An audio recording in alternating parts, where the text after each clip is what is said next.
Hey, what am I doing with my life? What's up? It's the Culture Detective here, investigating your favorite movies, and today I'm going to be doing a quick movie review because it's been a while since I've done a movie review, and a couple of days ago I watched The Killer, or 喋血双雄, written and directed by legendary action director John Woo, or Yu Sung, and yeah, wow, this is amazing. This is actually amazing. So, if you don't know this, John Woo is a director from Hong Kong, and he's very famous for his four classics: A Better Tomorrow, The Killer, Bullet in the Head, and Hard Boiled. And before watching The Killer, I've already watched A Better Tomorrow from 1986 as well as Hard Boiled from 1992.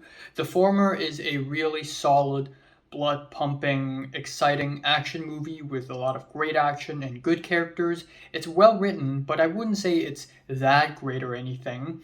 And then we have Hard Boiled in the year 1992, which is a movie that I've actually seen before A Better Tomorrow, which I thought it's pretty good, but far from great. Now we have The Killer, and I was actually very hyped up for this movie. I was actually really excited to watch The Killer because I was expecting it to be even better than A Better Tomorrow. And turns out I was right. It's better than A Better Tomorrow, in my opinion. It's even better because this movie is essentially the classic John Wooisms, the blood spurt, the doves, the romance, the brotherhood, the justice, and turned up to 11. It's extra stylized and it's amazing. The plot is really easy and simple to follow. We have our main character, played by Zhao Yunfa. He is the killer. He's a hitman, but he's a nice guy. He's not an evil hitman. He's a good guy. And he cares about the people. He doesn't want to hurt civilians. He just wants to do this for the money and to help a girl. And so we begin to root for the main character. We like him. We want to see him succeed. And then we have his antithesis, the antagonist of the movie, the cop character, a policeman who is really hardworking, who really wants to get a raise, who really wants to get promoted. And in order to do that, he needs to find this killer and kill him first, or at least arrest him. So now we have these two forces, these two very strong opposing forces, and you sort of see the story unfold. And you kind of root for both of them. And it's really interesting, and it's also really easy and simple to follow. The characters are really compelling and likable just right off the bat when you realize that our main character, the hitman, is doing this just because he wants to help a girl replace her cornea before she turns blind. You really root for him.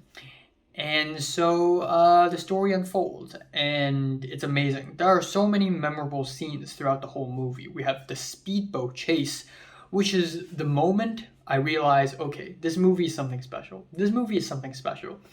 The speedboat chase is amazing because not a lot of action movies have speedboat chases.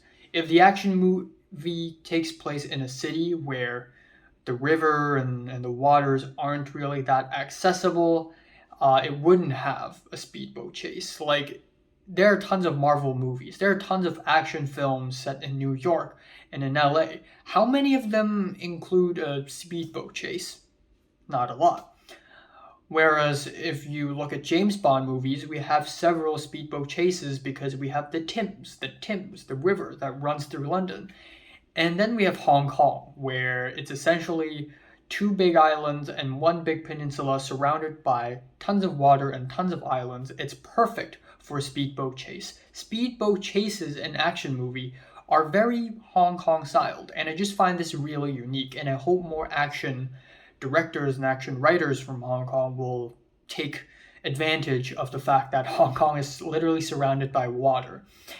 And I also really like the scene where the two main characters, the killer, the hitman, and the cop, pretend to be football friends in front of the blind girl. Spectacular scene.